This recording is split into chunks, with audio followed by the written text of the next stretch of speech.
Play clock at 5. Pass is intercepted at the goal line by Malcolm Butler. Unreal. Amazing.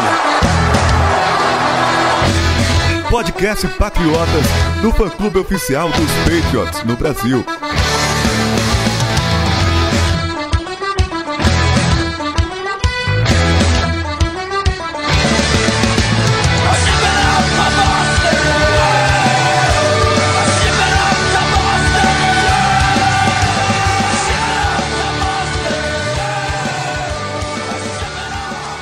Sejam todos bem-vindos ao podcast Patriotas número 177. Hoje eu só tenho aqui comigo Arthur Cunha. Fala, Arthur. Olá, Felipe. Estamos gravando no domingo, horas depois do jogo contra o Miami Dolphins. E pra mim, o mais impressionante dessa partida é que a gente venceu de 43-0, 7 sacks, 4 interceptações.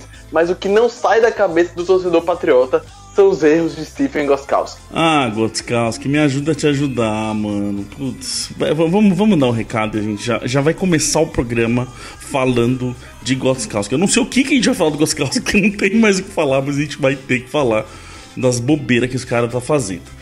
Antes disso, Arthur, um recadinho rapidinho. Como você já até falou aí, a gente tá gravando no domingo. E, pessoal, vamos ter que gravar os próximos programas no domingo, tá? Eu tive um problema no trabalho, não é nenhum problema sério, nada. Eu vou ter que trabalhar à noite durante a semana e a gente não vai conseguir soltar o podcast. Normalmente a gente grava na terça, para ele já sair na terça à noite.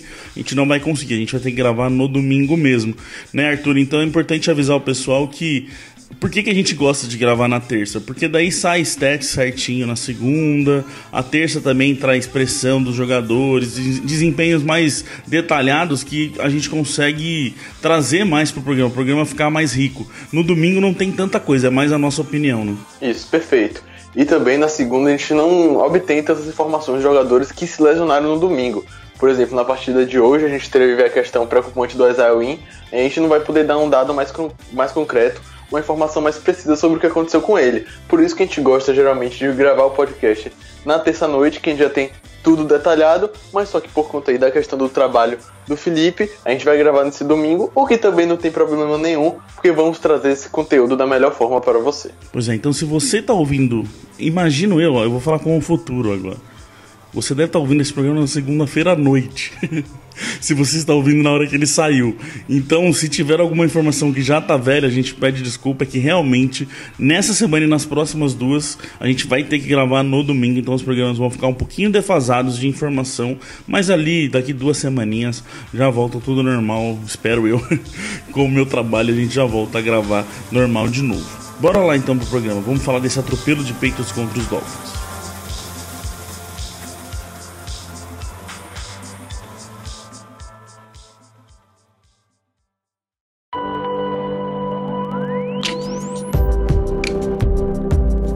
Ai, Arthur, o que nós vamos falar de Stephen Gostkowski? Cara, a gente sempre tenta defender ele aqui, que ele é um dos melhores kickers, que errar é normal, mas tá começando a ficar indefensável, cara. O padrão agora de Gostkowski tá virando errar. Nessa partida contra os Dolphins, foram 2 extra points perdidos e um field goal, tudo bem, o field goal era de 48 jardas, era mais longo, só que assim, os extra points não tem nenhuma desculpa. E como você disse, a gente não sabe mais o que falar. Talvez alguma coisa assim que possa um pouco minimizar esses erros de Gostkowski é que outros kickers também estão sofrendo com isso, principalmente o Adam Vinatieri, que construiu grande parte da sua carreira nos Patriots, nos deu 2 Super Bowls, e o Vinatieri começou muito mal mesmo pelos Colts, pior ainda do que Gostkowski. Ele já errou 4 extra points e já errou field goals ali em torno de 20 jardas. Então assim, não tá fácil pra gente, mas também não tá fácil pros outros times. Então, mas até o mesmo do caso do Vinatieri, não tem nada específico ali, não mudaram regra, não mudaram nada, né, cara? É um negócio meio maluco, assim. Eu tava querendo montar uma tese na minha cabeça de que o fato de termos trocado o holder, que agora é o Bailey, o Jake Bailey, o punter que ficou, isso poderia estar afetando o Gostkowski. Semana passada ele foi tranquilão, acertou tudo, bonitinho, 100%, não teve o que reclamar. Então já não é também, porque se fosse mais a questão do Bailey, o jeito de segurar a bola, de repente, a velocidade que ele põe, a gente poderia estar tendo, era para ter tido problema contra Pittsburgh. Então, acho que, e também eu revendo os replays ali, eu não vi nada de diferente, a não ser que tenha alguma coisa técnica ali muito específica que esteja fazendo diferença. Mas não deve ser, Arthur, porque o próprio Gostkowski falou depois do jogo contra a Miami, hoje no domingo mesmo, que ele falou, eu fui mal pra caramba, tipo, não tem nada, né? E pelo menos isso, né? Ele não põe a desculpa em nada. Ele falou, tipo, fui muito mal, né? A culpa não é de terceiros, é realmente de Gostkowski, talvez a idade possa estar chegando para ele. Ele é um jogador com idade muito avançada. Para você ter uma noção, depois de Brady, ele é o atleta com mais tempo de Patriots. Chegou no time em 2016, então ele já está há muito tempo lá em New England. E isso pode estar afetando. A força da perna pode não estar sendo a mesma e tudo mais. Só que, como você disse, é difícil ter o que falar ainda. Talvez uma solução, eu não acho que seja trazer outro kicker, porque os Patriots não trouxeram durante a off-season toda. Então também não devem procurar agora com a temporada em andamento. Mas uma solução pode ser colocar o Jake Bailey para chutar kickoffs e deixar mais a perna do Gostkowski fresca na hora dos field goals. Então, é isso que eu queria falar. A gente viu que uma das coisas que fez o Bailey ficar foi essa versatilidade dele de chutar não só... Aliás, Bailey, obrigado, viu? Não tô nem sentindo falta do Allen até agora, cara. Os 2 semanas só punch maravilhoso que você tá fazendo. A gente viu uma dos quesitos, essa versatilidade dele de chutar kickoffs que a gente viu ele fazer na pré-temporada, foi uma das coisas que fez ele ficar. Mas até agora não estão usando isso, né? Nos 2 jogos, Pittsburgh, e agora é o Gostkowski que tá chutando. Vamos ver se vão de repente mudar isso, né? Ou não. Porque se manter ele ali também, não é questão da perna. Ele não vai falar assim, é minha perna que tá ruim, é minha perna que tá fraca, sei lá. É mental o negócio daí não tem o que fazer, né, meu? Fica numa situação que a gente também não sabe o que passa dentro dos Patriots. A gente sabe que o vestiário apoia muito o Gostkowski, ajuda muito quando ele tem esses erros. É um jogador muito querido pela própria comissão técnica. Bill Belichick já elogiou diversas vezes. Só que já está indefensável. Tudo bem que hoje foram 2 extra points que não mudaram nada para o decorrer do jogo, afinal foi um massacre, mas só que imagina se isso acontece mais para frente. E outro detalhe, o Super Bowl esse ano será disputado em Miami, e Gostkowski já tem uma sequência de erros em Miami, no Hard Rock Stadium. Além dessa temporada, a última vez que ele errou um field goal e um kickoff na mesma partida foi lá na Flórida, foi lá em Miami. Então é uma situação que, como a gente já está comentando diversas vezes, tá ficando indefensável, só que a solução, a única que a gente enxerga, talvez seja colocar o Bailey para chutar kickoffs. Mas eu realmente não sei se é exatamente isso que vai mudar ou não. Pra mim parece um negócio muito mais mental do que qualquer outra coisa, sabe? Porque ele vai lá, erra um extra point, aí ele vai chutar o kickoff e manda o kickoff lá na arquibancada, quase. Sei lá. E eu falei, até virou quase que um clássico do Patriotas aqui, que eu mandei ele mirar pra direita. Ele errou tudo pra direita hoje, eu acho também. Ele ouviu mirou na direita e não serviu pra bosta nenhuma. Então já não é mirar pra direita. Mira no meio agora, Gostkowski. Não, eu só quero que ele mire no Y. Bateu na trave, bateu no poste, entrou. Pra mim é gol, eu comemoro. Que não pode ser nem muito pra direita, nem muito pra esquerda, nem muito fraco. Meu, tá muito difícil. Agora, eu quero fazer um exercício aqui com você que está me ouvindo. A gente sempre traz as perguntas da galera aqui pra gente ir respondendo. A gente faz o ao vivo lá. Acho que vamos trocar um pouquinho hoje. Você aí, você tá ouvindo o podcast, você acompanha a gente ou pelo Twitter, ou pelo Instagram, ou pelo Facebook, ou no site. Manda pra gente aí. Vou fazer uma pergunta pro Arthur e quero que você responda também pra gente ver como é que tá a galera. Arthur, hoje, depois do que você viu o Gostkowski fazer, se fosse amanhã vai ter um Super Bowl, você está na situação de falta 1 segundo pra acabar, pediu timeout, falta 5 jardas pra goal line ali, você não precisa fazer o touchdown, 3 pontos faz você ganhar o Super Bowl, o 7º Super Bowl pros Patriots. Você, com 5 jardas, põe o Gostkowski hoje pra chutar, ou tenta correr ou passar essa bola? Então, a gente pode até meio que ficar tomado pelas emoções do momento, só que ali 5 jardas pra endzone seria um field goal de 22, 23 jardas. Isso. Acho que não tem como não colocar o Gostkowski pra chutar, até porque se não colocar ele, os Patriots arriscam e perde, meu Deus do céu, o mundo ia virar de cabeça pra baixo. Só que eu acho que não tem. Mas se põe o Gostkowski, ele erra e perde, o mundo vira de ponta cabeça também. Tem esses dois lados da moeda. Mas assim, a gente paga 5 milhões no kicker.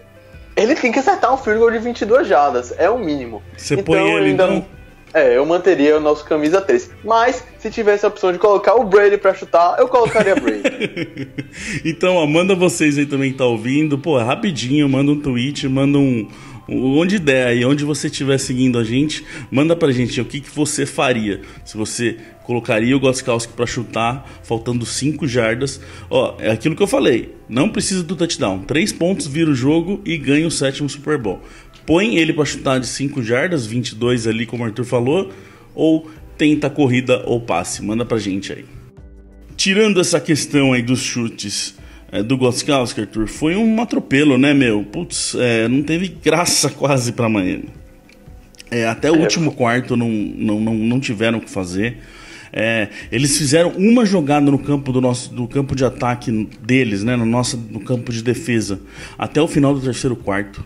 Foram 75% da partida com uma jogada só para frente das 50 jardas para eles. Isso mostra o quanto essa defesa foi bem, o quanto essa defesa destruiu, cara. E olhando para essas 2 semanas, cara, não tem o que falar. Essa defesa tá inacreditável. Inclusive a gente já pôs um texto no site falando desse começo dessas 2 semanas da defesa, porque tem muita gente perguntando sobre isso, assim. É a defesa que tá boa? É aquela pergunta de sempre. É a defesa que tá boa? É o Miami que é muito ruim e o Steelers também? Mas assim, olhando para os números dos anos anteriores, Arthur, não tem o que falar. Essa defesa é a melhor que a gente tem nos últimos 5 anos, pelo menos.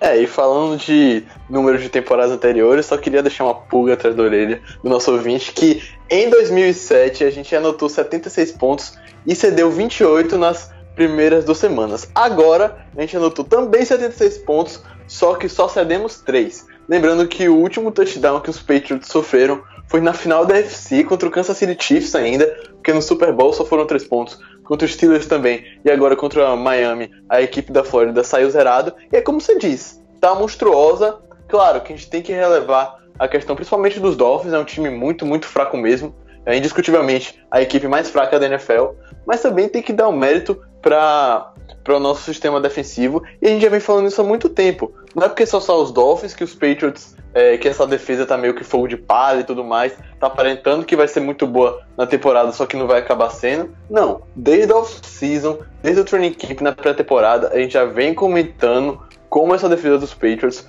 promete para 2019. E um jeito de olhar também, que se você pegar os números que a defesa do Ravens fez na semana 1 contra Miami e os números que os Patriots fizeram, eu fui lá dar uma olhada para eu dar uma comparada, a gente só não conseguiu ser melhor defendendo a corrida. E olha que a gente foi muito bem, é que a defesa do Ravens foi animal defendendo a corrida na semana 1.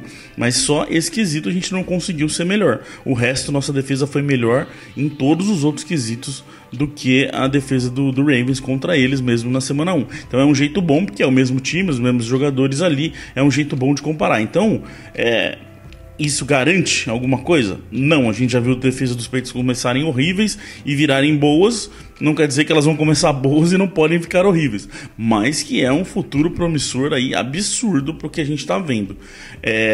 Outra coisa, Arthur, que a gente viu foi no ataque Antônio Brown, finalmente, ali, depois de toda essa história, parece que faz 1 ano que o Antônio Brown chegou, cara.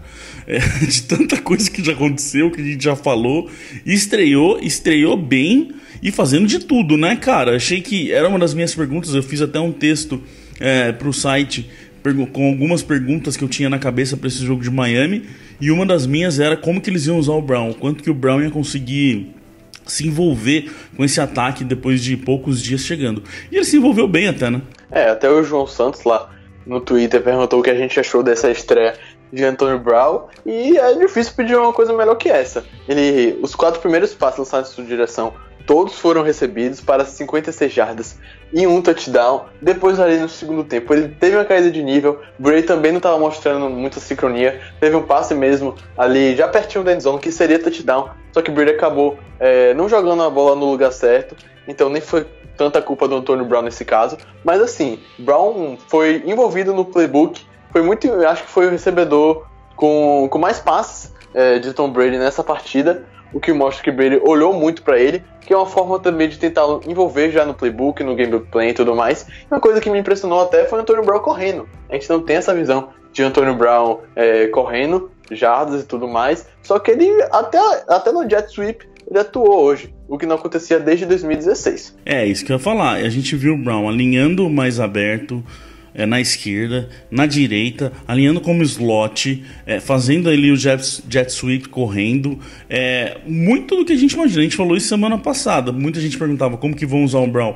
Do jeito que vão usar todo mundo. E já mostrou aqui nesse primeiro jogo dele. Cada hora de um jeito, não participando de todos os snaps. Tinha hora que tava Gordon, ele e Edelman. Tinha hora que tava ele, Edelman e Dorsett. Tinha hora que ele não tava e era Gordon, Edelman e Dorsett. Não teve assim nada muito travado, bem como a gente falou que ia acontecer semana passada. Vamos ver se com o tempo eles vão achando de repente uma coisa mais fixa, mas eu, Felipe, acho que é bem do que a gente viu hoje. O Brown sabe que ele não vai vir para ser o cara ali para sair num ponto fixo, sendo o principal recebedor. Ele vai ter que fazer de tudo igual todo mundo faz nesse New England Patriots. Então já deu para sentir e gostei disso, dele conseguir fazer mais. Uma das minhas questões era, talvez vão colocar o Brown ali aberto na esquerda toda hora, fazendo rotinha mais simples, slant, profundo, mas não, fez de tudo.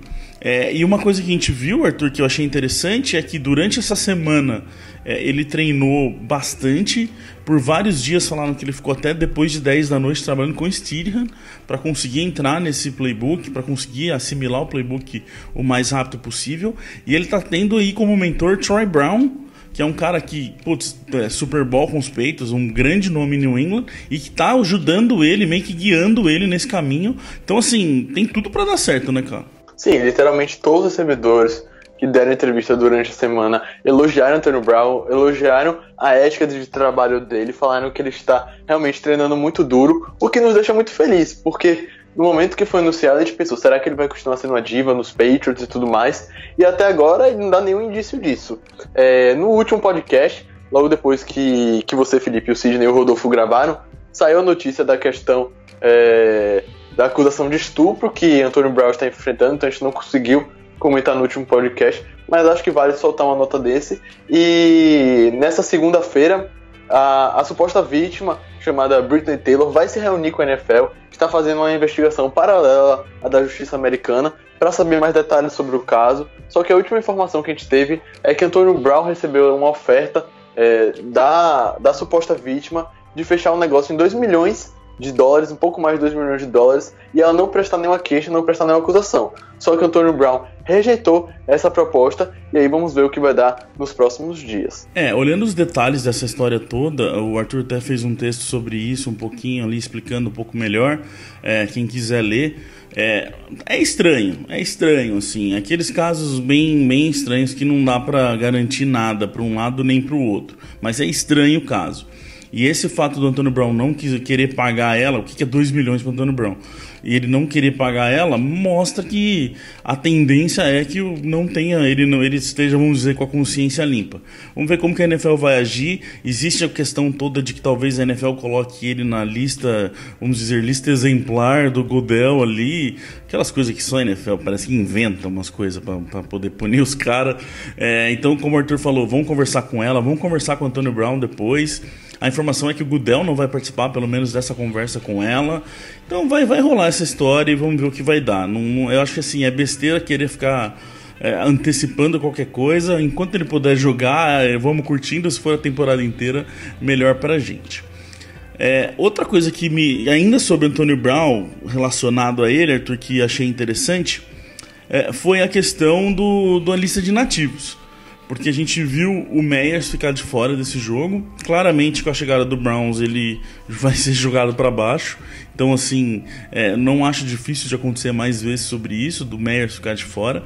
Mas aí, uma coisa que a gente sempre fala muito, Arthur, aqui, que é a importância dos special teams no Patriots, isso mostra, né? Porque o Meyers foi claramente muito melhor que o Wojciechowski na pré-temporada. E quem tá jogando é o Wojciechowski, não é o Meyers, porque o Brown chegou e tirou a vaga do Meyers, e o Wojciechowski, por retornar chutes, tá lá ativo e jogando, né, meu?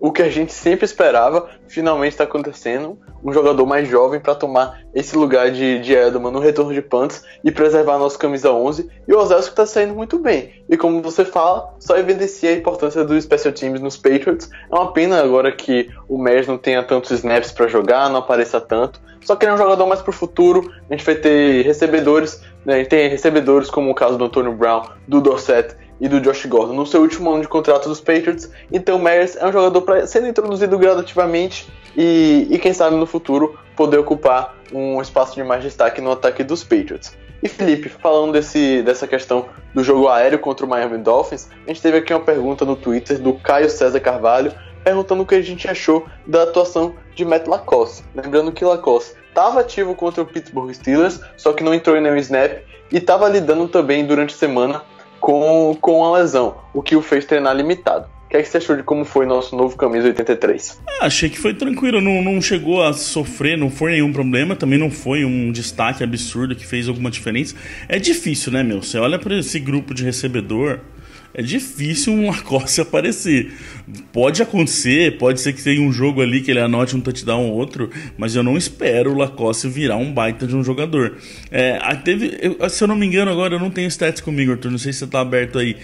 Teve uma recepção pelo menos ele teve mais alguma ou não, além daquela? Foram 2 no total. Foram 2. A primeira eu achei que ele foi bem, que o Brady errou o passe, soltou para trás do corpo dele que ele estava correndo. Ele conseguiu ainda agarrar e cair com a bola sem soltar ela. Mas assim, eu acho que na situação que a gente não precisa de um tight end absurdo que faça a grande diferença. Não precisa de um Gronkowski ali como a gente tinha antes. Então acho que o LaCosse não atrapalha. Ryan Neeson ainda está entrando algumas vezes para umas jogadas mais de bloqueio. Então assim, acho que entre ele e o Izzo tá bem claro que eles não têm preferência de ninguém. Tô curioso para saber quando voltar o Ben Watson, como que eles vão fazer daí, se vai ser bem mais o Ben Watson ou não.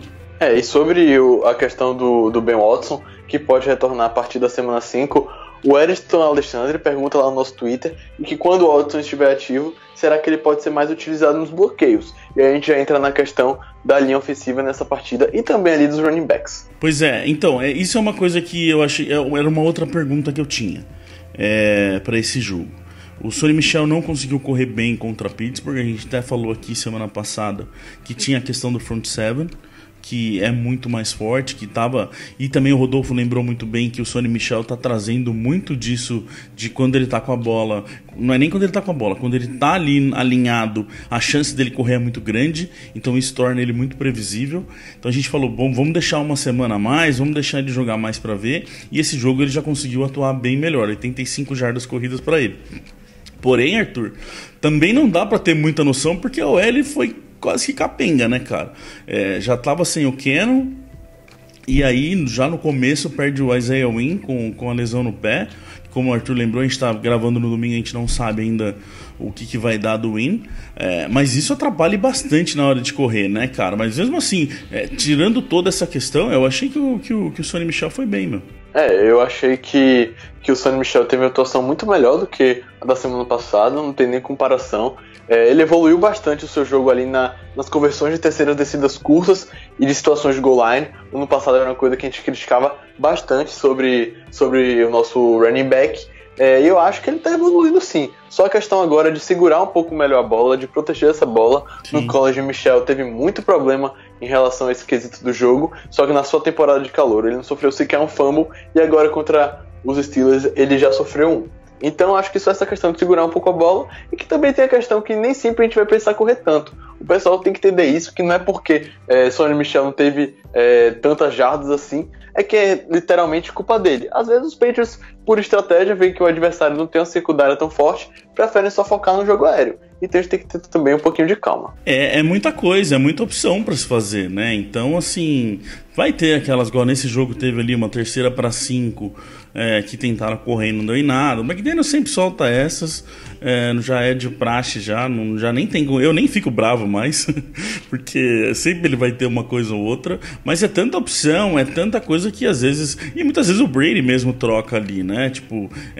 teve acho que, não sei se foi essa 3ª para 5 ou uma outra, que tava com cara de que eles iam passar, mas o Brady chamou uns audibles ali e eles acabaram correndo. Então tem a questão do Brady também, do que ele tá enxergando ali, porque tem isso, né, Arthur? Você põe o Antônio Brown de um lado, o Edelman de outro, o Gordon, e aí às vezes tipo, você vê que a defesa se abre toda, às vezes compensa correr. E aí às vezes uma linha ofensiva que tá sem um Cannon e sem um Wynn e sem um David Andrews, talvez ela não consiga fazer o bloqueio para passar, então eles vão sentindo muito disso. Agora, o que eu fiquei até feliz, por mais que o Cannon não tenha jogado, é que ele quase jogou, né? Ele chegou a estar de uniforme, basicamente, e chegou aí para testes, mas não sabemos se não passou no teste ou se preferiram não colocar ele. Mas só o fato dele estar lá com os caras e fazer o teste já mostra que parece que a volta do Cannon não demora. Se bobear, imagino já que próxima semana ele já volte. Então isso já é uma questão para ficar um pouco mais feliz e vamos ver o que vai acontecer com o Isaiah Wynn. Lá no Twitter, o nosso amigo Gabriel mandou a seguinte pergunta: Stephon Gilmore é o melhor cornerback da NFL? Gilmore nessa partida contra os Dolphins, que conseguiu pela primeira vez na sua carreira uma pick six. Ele teve uma na sua temporada de calouro, só que ela foi anulada pela arbitragem, e enfim, ele conseguiu chegar à endzone do adversário. Eu sou bem... O pessoal adora essas perguntas. Eu nunca sei essas respostas porque eu não fico muito preocupado com o resto, sabe? De verdade, eu não acho que ter o melhor ou ter o não é o top 5, pra mim não interessa muito, interessa o que o cara tá fazendo em campo. Eu tô muito feliz com o Gilmore, já faz tempo, quem acompanha a gente faz tempo sabe da toda a trajetória que foi Stephon Gilmore nesse podcast. E assim, às vezes sempre que o Gilmore faz alguma coisa igual hoje, alguém mandou um tweet pra mim lá: olha só, tá calando a boca de todo mundo. Acho que o Gilmore sempre foi bom. O Gilmore, até antes dos peitos, ele já era muito bom. Por isso que ele veio pelo salário que ele tem. Teve umas bobeadas, às vezes ele faz umas faltas. Então talvez isso não o coloque como melhor. Mas sinceramente, de repente o Arthur tem aí, pense mais nisso. Eu, Arthur, não tenho essas comparações, cara. Eu nunca penso, peraí, Gilmore, os outros, ele é o melhor, não é? Pra mim, o que ele faz pros peitos é o que interessa, sabe? Pra mim, se ele não for o melhor, ele ia top 3. Com certeza, no passado foi ao Pro, foi escolhido como melhor pelo Pro Football Focus. Então ele vigora entre esses melhores da liga. E o mais importante é que ele joga no nosso time, como você mencionou. A gente estava até conversando durante o jogo, a gente comentou que o Miami Dolphins tem como cornerback 2 e cornerback 3 Eric Rowe e Jamal Wills, 2 ex-jogadores dos Patriots, e que se tivesse no time durante a off-season desse ano, com certeza não fariam os cortes finais e seriam dispensados. Então isso só mostra o quão bom é o nosso grupo da secundária. A profundidade, né, cara? O que a gente sempre fala aqui os Patriots, eu já falei isso já em vários anos. Os Patriots, muitas vezes, eles são bons. A maioria das vezes, eles são muito bons. Não é nem pelos jogadores titulares que estão em campo. É pelos reservas que eles têm para trocar. Que na hora que precisa trocar, na hora que precisa entrar, a qualidade não cai tanto. Isso aí é uma questão. Wills e Rowe não fariam elenco nos Patriots esse ano e são titulares em Miami. Aí já dá uma diferença absurda.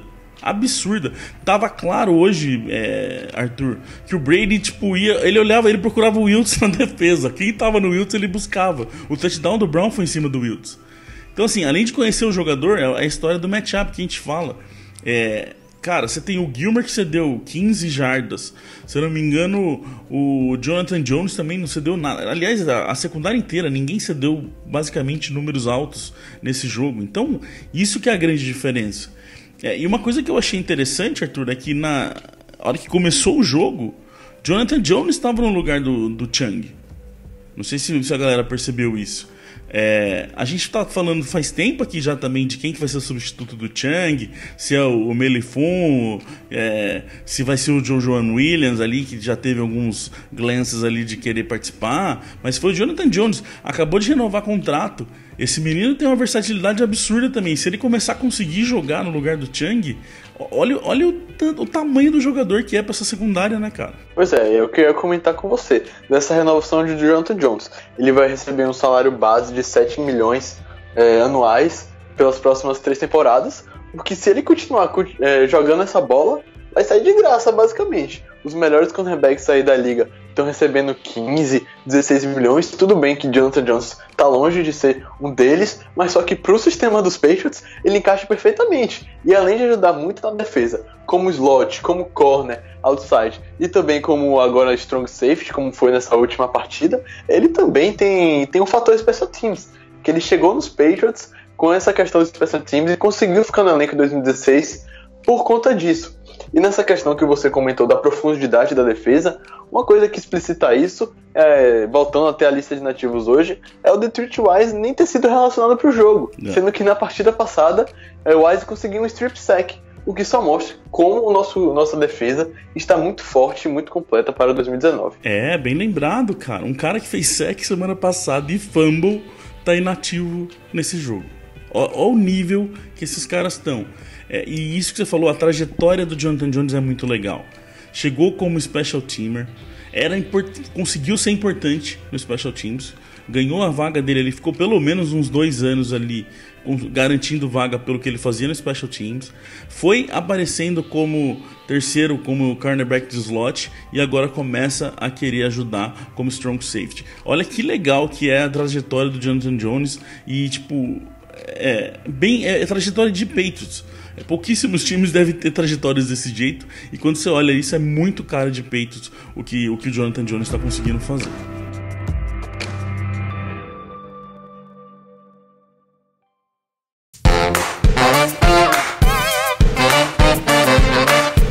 Ainda naquele meu texto do domingo sobre as perguntas que eu tinha na minha cabeça para serem respondidas contra Miami, Arthur, uma delas era o front seven, que é outra coisa que muita gente falou, que não conseguiu fazer quase nada contra Pittsburgh, e a gente até comentou aqui que tem o fator OL dos Steelers que fazia diferença, que atrapalhava um pouco a situação, que é uma OL boa, e que a gente ia poder ver contra essa OL de Miami, que até no texto eu coloquei, o meio dela, o interior dela, center e guards, sofreram contra Ravens e iam sofrer contra a gente, e foi o que a gente viu nesse jogo. O Shelton jogou bem, o Adam Butler jogou bem, tudo pelo meio ali, que é um problema grande deles. Que front seven, Arthur? 7 sacks, Arthur. Olha, quase que eu tô falando aí, quase que eu jogo isso de fora. Isso aí é coisa de pré-temporada, cara, não é coisa de temporada regular. Eu lembro até que em um podcast da pré-temporada você falou: a gente não deve ter esse número de sacks durante a temporada regular, que é muito difícil. Que nada, tá aí o front seven dos Patriots durante o ano fazendo 7 sacks. E eu gostaria de dar uma ênfase maior para Adam Butler, como você comentou. Para mim, a melhor partida dele com a camisa dos Patriots foram 2 sacks e muita pressão ali no interior da linha. E somado a essa pressão no interior da linha, a gente também teve pelas pontas o Chase Winovich com um sack meio, conseguindo aí fazer pela primeira vez o quarterback adversário comer grama. O John Simon e o Michael Bennett também fazendo o Ryan Fitzpatrick beijar o gramado. E o Jamie Collins. O que falar desse jogador? Ele tá parecendo aquele playmaker de 2014 e 2015, jogou um partidaço, e vou te falar, viu, Felipe, tô começando a me empolgar com o Collins novamente, e eu acho que não tava errado quando ele voltou pra equipe, não. Cara, eu não esperava isso tudo do Collins quando ele voltou, não. Fiquei feliz, mas pelo que ele fez em Cleveland, é o que você falou, tá voltando a ser o Collins de antes. Jogou muito, interceptou bola, retornou pra touchdown, fez sec. Cara, o Collins tá um capeta ali dentro, cara. E muitas vezes, não sei se vocês perceberam, nos 2 jogos, a maioria das vezes o linebacker que tá marcando o running back tá sendo ele. Então ele também tá veloz, apesar de que não foi bem contra Pittsburgh, cedeu todas as vezes, todos os passes que vêm em direção dele, mas é ele que tá sendo escolhido ainda de ir atrás dos caras. E Winovich, uma coisa também, Arthur, dos novatos desse ano, que vieram vários, é só o Winovich que conseguiu realmente se firmar, né? A gente falava disso lá no podcast do draft e, do resto, ninguém realmente se firmou pra estar pelo menos na rotação titular ali. É o Winovich que tá ali, né, cara? O N'Keal Harry só volta a partir da 9ª semana, na verdade pode voltar a partir da 9ª semana, ainda não tem essa garantia. A escolha de segunda rodada, Jojo Williams, já foi nativo por 2 jogos seguidos, assim como o Damian Harry. A gente até esperava que Harry pudesse fazer sua estreia hoje devido à ausência de Brandon Bolden, só que os Patriots ainda não colocaram o menino em campo. Então o foco está centralizado em Chase Winovich, até porque os jogadores que foram selecionados depois dele, o Yodny Cajus está na NFL List e o Richard Froholt está na IR. Então assim, a classe de 2019 em campo está sendo Chase Winovich. E ó, eu falei do Shelton também, não podemos deixar de falar dele, que conseguiu um sack, conseguiu um hit e trabalha sempre muito bem nas corridas, né? Aliás, corrida que está muito bem nessas 2 semanas, ó.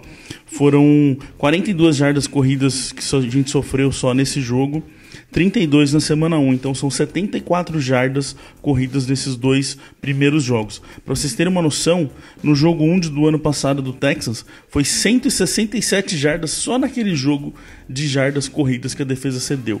É basicamente 100 jardas a menos nos 2 jogos de 2019. Olha a diferença. Em 2018 contra o Jaguars foi mais 82. Então ó, são 124,5 jardas de média nas 2 primeiras semanas do ano passado e 37 jardas de média nas 2 primeiras semanas de 2019. De verdade, dá uma clicada aí, tô pondo o link para todo mundo aí no texto que eu fiz sobre esse desempenho da defesa, que você vai ver o que é essa defesa dos Patriots nessas 2 primeiras semanas comparadas ao ano passado.